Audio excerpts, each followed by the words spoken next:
Welcome to Kaks Bar and Podcast, Canada's first podcast bar. What that means is you can come here for food, you can come here for drinks, you can also come here and record a podcast. Come on down, we're located in downtown Calgary, Alberta in the Beltline area. See you soon.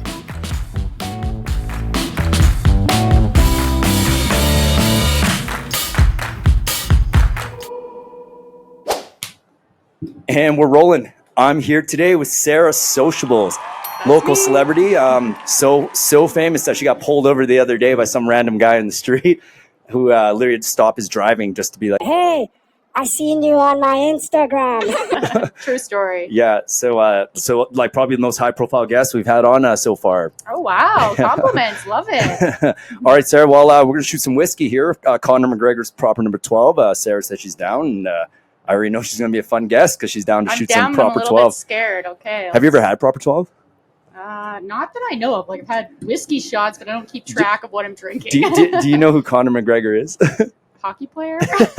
It's okay. Don't ask me any sports-related questions. Right. Those are off the table for this podcast. No worries. Well, he's pretty famous, so it's like he's a cultural icon. He's a UFC fighter from Ireland. Okay, I wasn't even right. I said hockey player. I know. I was way off. Yeah, great. And this will make us care even less about what we say. Perfect. Great.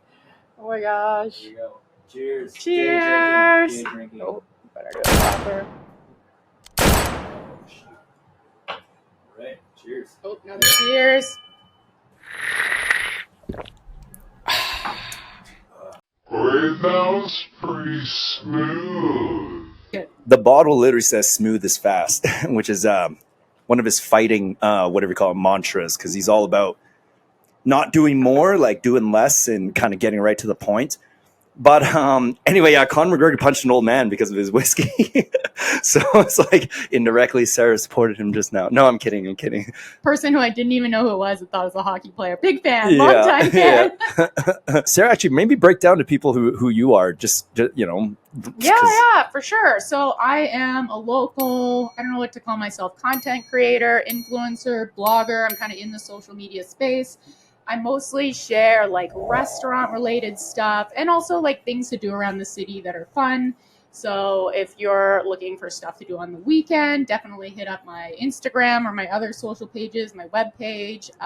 So yeah, I'm all about sharing fun things to do in the city of Calgary. Mm-hmm. How'd you stumble into this? Because you said you used to work at a certain energy place. Oh yeah, so I had a corporate career. Like I have years of schooling. I have a master's degree. Actually, okay. Yeah. What's your schooling background? Actually, so I have a Bachelor of Arts in Psychology and a Master of Science in Management. It's similar to an MBA. Okay. But yeah, U of C or U of L. U of L. Okay. I went for my master's. Yeah. Okay. So I've lived in Alberta my whole life and skipped around the province in terms of education. And ended up in Calgary for my first like real job after the U of L, and did a lot of just like normal, boring, corporate-y stuff that I won't talk about. You can't even say like what it was because that's so broad, I can say right? what I was doing. So I was a researcher. So I was research analyst. It depends which job we're talking about, but a lot of like survey research. And I got into focus groups. So I was like leading focus groups. It was funny when I had some like overlap between Sarah Sociables and doing focus groups. Some people in my focus groups recognized me. So that was when I knew. I was like, oh, there's starting to be some crossover between the corporate world and the influencer social media world. Like you're saying your old line of work kind of, you can already see that you were going to segue into something more or less of what you're doing now. Like it started growing beyond what I thought it was going to do when I was still in like a corporate role. And because people were recognizing me basically. And I was starting to get paid for some jobs and was starting to just become like more and more in demand. And it got to a point where I was like, hey, I think I can actually take this full time. And it was also kind of like a cross section where my corporate career wasn't really going anywhere, to be honest. Like there just wasn't a lot in terms of like promotion opportunities. I was like, now or never, let's jump in and just see what happens in terms of the social media thing. Like worst case scenario, it doesn't work out and I'm back in the corporate world, right? Man, most people who would segue out and do the social media thing, they're thinking, well, now I'm about to go out there. There's no way I can get back into the corporate world because of, like being yourself all of a sudden. Because let's face it, a lot of corporate world, it's just even half of being yourself gets you in trouble. That's true. Like there's a lot more of me on the internet drinking, that's for sure. I don't think I've done anything too offensive that would like get me banned from any jobs, but yeah. But as an example, even that at that company that I used to work at, I was to an old fellow corporate person. Man, they were just so uptight. They'd be like, "This looks bad on the company," and like that specific company, was extra uptight. Yeah, even just getting an email, it just kind of like ruins your day after a while, right? Because then you start getting that paranoid mode. You're like, who's looking? I'm surprised, like, I spent as long as I did in corporate environment. Like, it really wasn't right for me. I'm surprised anyone, like, spends, like, I don't know. I'm not trying to, like, different strokes for different folks, I guess, right? Yeah. Like, it wasn't for me. It's, How many years were you in your world there? Good question. About 10 years, I guess. Wow. Okay. Never mind. I was 6. 6 might as well be 10, to be honest with you. Way different.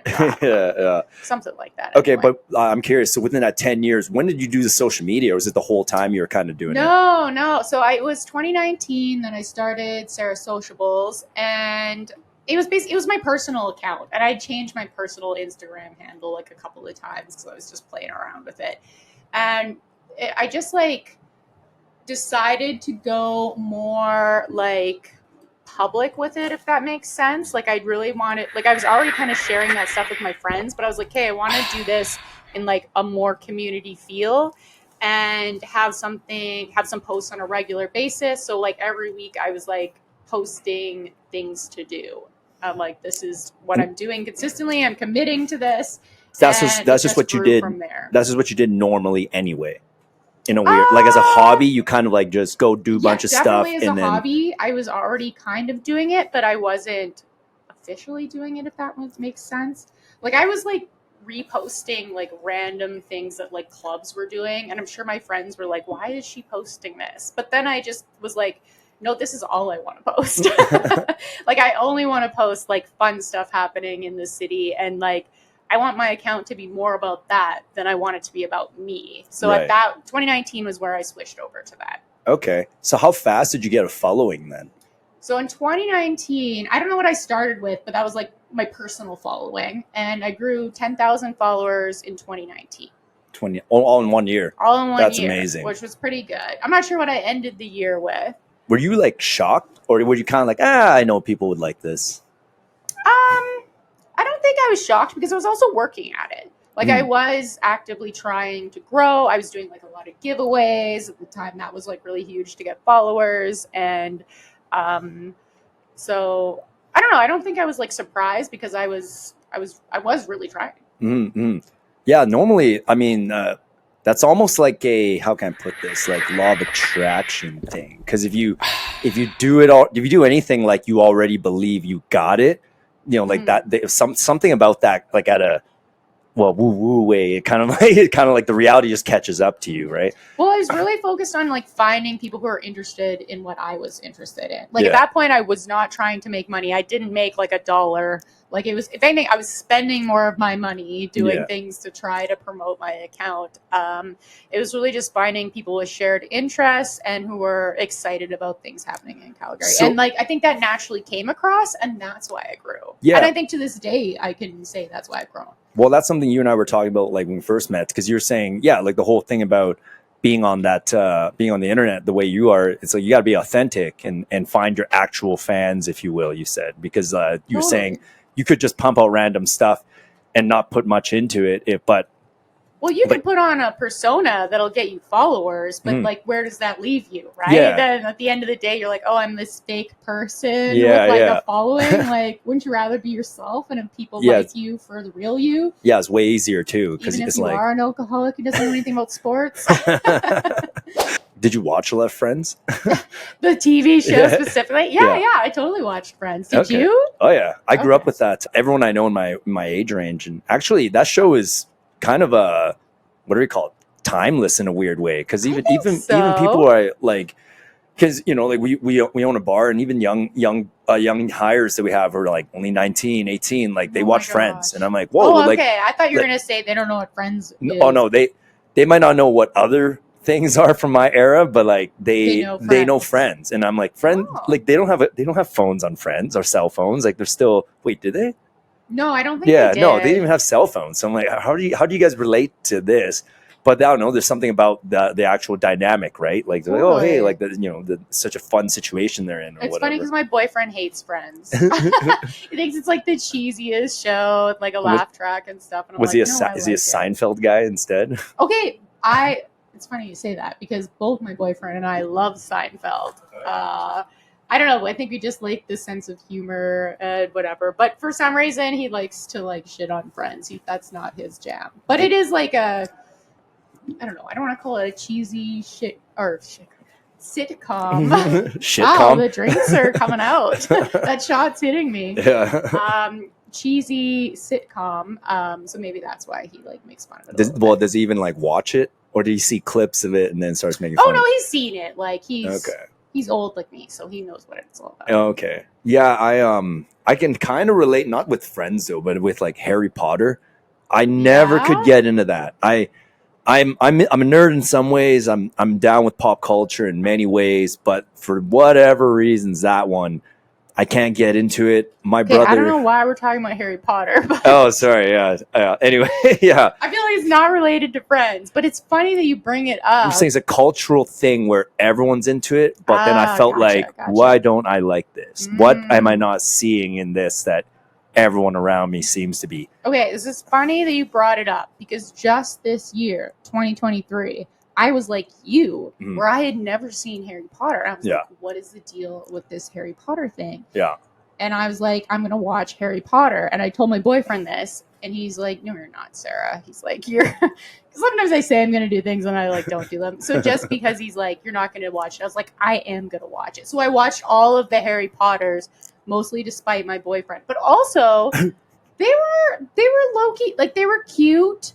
They were interesting. They held my like attention and entertainment throughout. So like I went from like someone who's confused about it to like I'd say a low-key Harry Potter fan. Like not like a raging Harry fan, but like low-key I'm like I get it. Okay. So you should watch Harry Potter is where I'm going with this. I kept trying, man, but you tried? Yeah, like my fiance is obsessed with Harry Potter, and then she tried to make me watch it, and then we tried again, and then again. You're like she's been putting in all the effort, and I just stopped working on me. Yeah, it gets even worse. Do you just like start on the first episode then all I saw was not episodes. First movie. All I noticed was negligence. That's all I noticed. You got these parents sending these kids up in brooms. like everyone's overthinking it a little, but okay. Like everyone's like could be falling to their deaths. That city, that little tunnel where everyone finds their way to Hogwarts. I'm like, where's the police reporting all these missing people? Like it's just things like that. I don't know what it is. What kind of like movies are you into? Because I feel like you're really like deep diving on like the Harry Potter stuff. You're like, this is not realistic. Well, I don't know. Are you into more like action stuff or like? Yes, but that's not realistic either. It could be. It could. I don't know, man. Like documentaries. I love documentaries. But I love documentaries too, honestly. All right. Which one? I don't like Tiger King though. I thought that was a pretty ridiculous documentary. You didn't? No, man. I know I didn't like it because I was like, this is a real person, like this crazy guy. You know what I mean? Yeah, like, but he loved the attention. Yeah. He was eating it up. Yeah. So like would you want something like that in your life though? That was never an option though when I was watching it. Like I feel like he put himself on display for people and like and he loved it. So it was kind of like I felt like it was a win-win. If he liked it, the viewers liked it. I didn't feel like yes, we were making fun of him, but I feel like he kind of knew that and leaned into it. Yeah. I don't know. I just thought he's such a weird, like scummy guy, because like even everything he does, pure trash. Yeah, like everything he does, he just gets other guys hooked on meth, and he converts them to have sex with him. Really, yeah, I forgot about. And then there was some weird, creepy stuff with like underage or like 18-year-old men or something. This is bringing back 2020 pandemic memories when I watched Tiger King. How did the pandemic affect your line of work? Because Terrible. You can do anything. Like, what did Sarah Sociables become during the pandemic? So like back on our timeline here. So 2019, I gained 10,000 followers. 2020 hit. I had all this momentum that I immediately lost. And all this, like, I had a regular schedule when I was posting events, and I was like totally committed to like growing my following, super pumped about it, and like it all fell apart. And that was honestly really devastating. Did people unfollow you? Yes, I definitely got people unfollowed me. And like, I'm not holding a grudge about that, because I'm like, okay, if I was mad about the pandemic and the fact that there's no events, like I would probably unfollow someone who was sharing events too. Because I was literally like, you could go for a walk this week, like maybe order some takeout. Like I was like desperately trying to like come up with things to do. I was promoting virtual events. Like it was a sad state of affairs. Did you believe in what you were promoting this time around? Like at that time? Yeah. Well, I think like I lost the excitement for it, and then probably my audience felt that. Yes. And like, to be fair, we were all depressed at that time. Yeah. Oh yeah. Like I don't know if I was extra depressed. Probably because I was like, I love going out. I love socializing. That's who you are. I love new things. To have like all my what I love to be like cut off. Like that was really, really tough for me for like a full 2 years. But whatever, I survived. We all survived. I made it out of the pandemic. I somehow, like, we all kind of found our way during the pandemic, and I did gain some followers eventually. There were some losses and some gains in there, and lots of pivots, I think, for all businesses. Were you able to pay your bills at that point? Because, you weren't able to make I was still content. In corporate. Oh, right. Yes. Wait. So I was still working my full-time job until beginning of 2021 was when I quit. I think that's right. Well, that's still mid-pandemic. Is it 2022? I'm getting my years mixed up. Yeah. It's been about a year and a half, I think, since I quit my job. Okay. And that would be 2022 then. Okay. All right. And you're obviously loving it, because you probably have like a way cooler schedule now. I am loving it. Honestly, it was the right choice. I don't really have any regrets. I think that it really worked out. I don't know. I maybe even could have quit my full-time job sooner. Like, who knows? Either way, congrats. And obviously you're living the dream of most people, not necessarily just doing Sarah Sociables, but you're doing what you love on your own schedule, and you're making a living you're doing the thing. Yeah. People recognizing you on the street. For sure. I don't want people to like idolize it or think like, I want to do exactly what she does. Because like they need to know also that it is a lot of work, and there's a lot of admin time. There's a lot of answering emails. There's a lot of that boring. I'm still in Excel sheets every day. So it's like, there is you're not going to completely, it's not all the glamour and like glitz that maybe is shown on social media. So just so people are not like, she's living the dream. Like there's a lot of my car got towed today. Yeah. I was going to. That's kind of unrelated, but like, I'm still down to earth, people. No, and I get that vibe from you. Like, great energy. Do you have staff, by the way?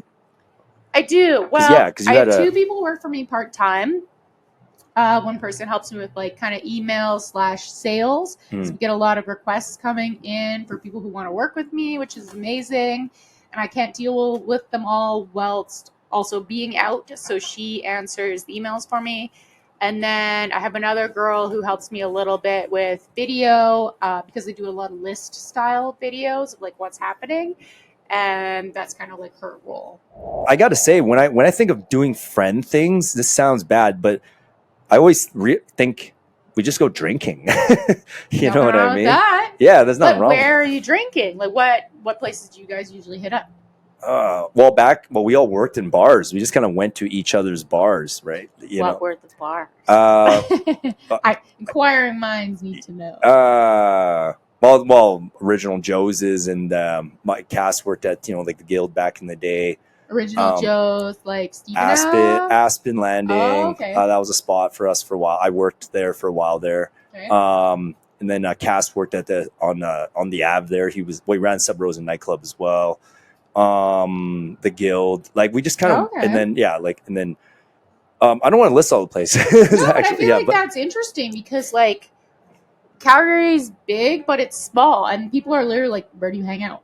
Like, where do you go? Like specifically, like where do you live? Like where do you go to like?" Right, but so like that's kind of what I am curious about. yeah, but it's more like we just went there because our friends worked there. I mean, That's I'm the not trying reason, to. though. That's the I'm not reason. trying to sandbag those places, but What? No, you're saying good things about them. Like I feel because you're like, oh, we had a fun time. Our friends, we went there with our friends. Like it was a good hangout, right? Like yeah, maybe, yeah. I don't know. That's why we started our own bar because we believe like we're making this the hangout that we always wanted it to be. The way we pictured it anyway. Wow, Yeah. which is really just bringing back bars from back in the day, really, because we feel like. I don't know. What do you think? Do you think people just go to bars now, just kind of like more like a fast food situation? They go in, they get their thing, and they bounce. Like, I feel like people don't hang out at bars anymore. Like used to it's be. a good question. I think it's also like an age thing, and like I feel like there's a shift from like I know back in the day, like we were all about clubs, right? Like in university, we only went to clubs. It wasn't about socializing because like you couldn't really hear each other. Yeah. It was more about just like getting wasted and like dancing and like just letting loose. just exactly, just like doing stupid shit because you're young. Mm-hmm. And then, but as you get older, then you're like more into like, hey, I want to like actually have a conversation with my friend Yeah. and not just like be in a super loud club. But I don't know, with younger generations, like I don't know if they're like thinking the same thing or if they're more like we're like stay at home team or like go on the internet team or like I don't know. So I feel like the bar scene has changed a little bit. So maybe it's less about the bars and more about like different, like a generational thing. Totally a theory. I may just be really old. Well, I'm definitely old. I mean, I kind of know what you're saying because we notice that in not just our sales. Like we can see the trend. Like who actually spends money on drinks are people who are like literally 30 and up. Yeah. The 20s are all. It's very fast. Like it's like they bum rush the bar, get a couple shots, and then the attention span's gone, and they're like next place now. Oh, interesting. And then there's a whole bunch of just posting on their socials, right? And then it's and I'm like, guys, like in my brain, I almost want to be like, take your time, like pull up on the actual wood, like come chill, like the way it was, like chill, make this like your clubhouse type thing, right? And I just noticed the spending's a bit different. That's actually fascinating. Yeah. So they kind of just like roll in, take a bunch of shots, and they're like, "Oh yeah, like we were here." Like, yeah, smile, it's like, exactly okay, about peace out. we were here. So it was kind of just like almost like a fake, not fake, but like it's pretty fake. did It's it pretty for fake. the show a little bit. It's pretty fake. It's like because I noticed this because I did. Well, I would chat with them, and then as I'm talking with them, just at the door, and then they're kind of like, "Oh, yeah, hey, oh, who are you?" I'm like, "Oh, I'm Shawn, one of the owners," and then they're like, "Oh, right," and then as we talk, next thing you know, I'm engaging them because I'm a podcaster, if you will. Like I'm a knack for talking, and then now all of a sudden they're talking, then they're staying for a drink, then like I'll have another beer, and then I'm kind of like I'm not trying to make them do that, but I kind of just because like I people watch a lot, and then I kind of watch them once I leave, they're kind of chatting with their friends, but then there's not that same flow of convo, and then there's this awkward silence almost, and then they're like, time to bounce to the next place, but my brain's just more or less like you guys just aren't, I don't know, you guys need more stuff to talk about, or you need to hang out more so there's more stuff to talk about because you naturally are creating memories and stories, right. not just kind of like a click and then post and then bounce and then click and like where was the Friday night? Yeah. Take a shot, peace out, next bar. Exactly. So cool. This is all. This is what I'm up to, everyone. Yeah. Kind of in that way. When you interesting. When you were clubbing back in the day, like how crazy did you get? Because you said you went to clubs like all the time. Oh yeah. We were big. Called it bar stars. Oh yeah. All right. Okay, well I went to shoutout RDC Red Deer College back in the day, and we went out all of the time. Like I don't know what night ladies night is, but it's like probably there's like Thursday night ladies night, Friday night, Saturday night you have to go out. Sunday night was like industry night.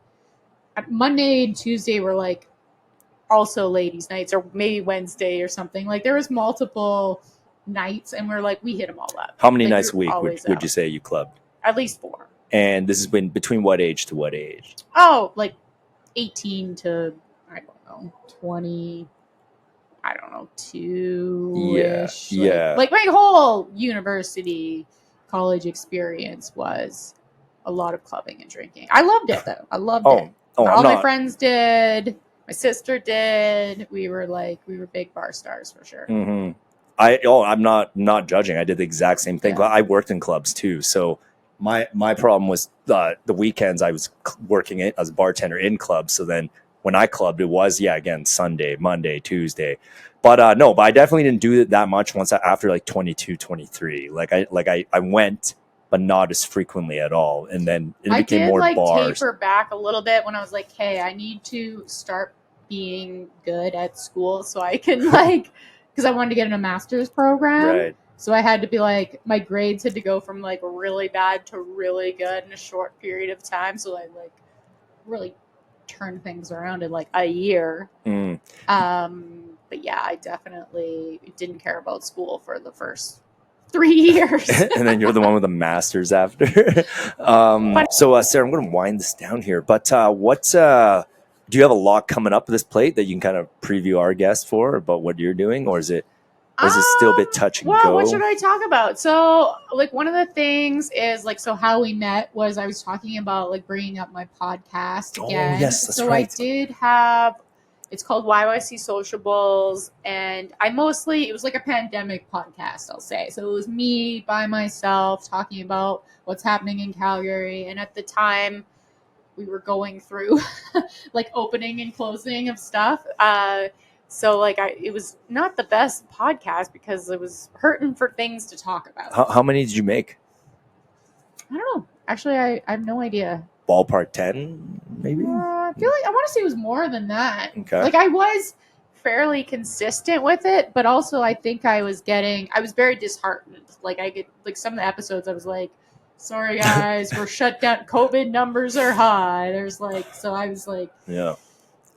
I stopped enjoying it personally. So now I'm thinking about bringing it back now that we're in much happier times, and I can have guests.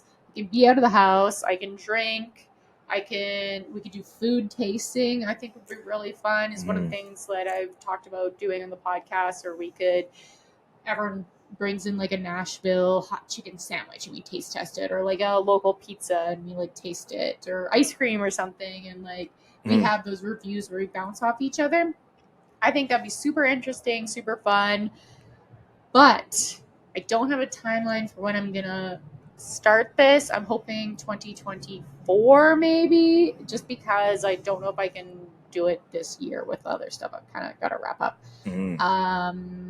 But yeah, that's my main piece of news I guess I want to tell people. Is your goal again because you last time was all audio, do you plan on turning into video then? Yes, definitely video. I feel like mine as well. Yeah. Well, if you're doing food tastings, yeah, exactly. We can hold the sandwich up to the camera or whatever it is and be like, this is from because it was just audio. All this restaurant, and people can see it and they'll be like, oh, that one looks sloppy, or that one looks amazing, or and then it's just like the Food Network, except you can actually go to that place and you can try it. This isn't San Francisco or Chicago or something. You can just drive in Calgary and you can try it and make your own opinion of that food. So I'd love to do that. Just a question of time commitment, being able to fit that in with all the other things that I'm currently doing. That's right. Yeah. We were talking about the logistics for your show. Officially Kaks Bar and Podcast. Would love to give you this space for you to, if you needed a little boost. I'm in. Great space. Yeah, if you need this little space to, boost, get yourself going there. Cass and I, obviously, we love your work. We love your energy. So that's always on the table. Whenever you're ready, we can get more into the particulars. Because, this table, you can try food on there, too, and stuff, Yeah, and you guys can be on my podcast. Yeah, I would love to be a guest on your meta, podcast. Right? What do you mean by it? Well, the podcasters are become on the podcast. Oh, yeah. You know what I mean? Yeah. I've done a bunch of collabs now, so it's totally cool. Yeah, I did one with the University of Calgary, one called the UofConfessions. Fun episode, guys. A bit different from my content, but it was cool. And then I did one recently with the Two Opinionated. Shout out Eden and Amand. It's called Two Opinionated. It's two guys with their opinions on things. Called Two Opinionated, TWO. Nice, like it. Yep. And I think more collabs are coming down the pipes. So yeah, no, I love it. I think everyone who's chatty should have a podcast. This is the place to be in Calgary right now. All the action's happening. Sweet. Yeah. Sarah, it's been great talking to you. And I don't know, let's probably have some more drinks right off the air here. But all right, all Sarah's stuff will be in the show notes, guys. And bye. Yeah. Thanks for having me on. You can find me on Instagram, TikTok, Pinterest, all of the things. Check my website, sarahsociables.com. And it's been a lot of fun. Sweet. Perfect. All right, okay. Everyone have a good one. Take care.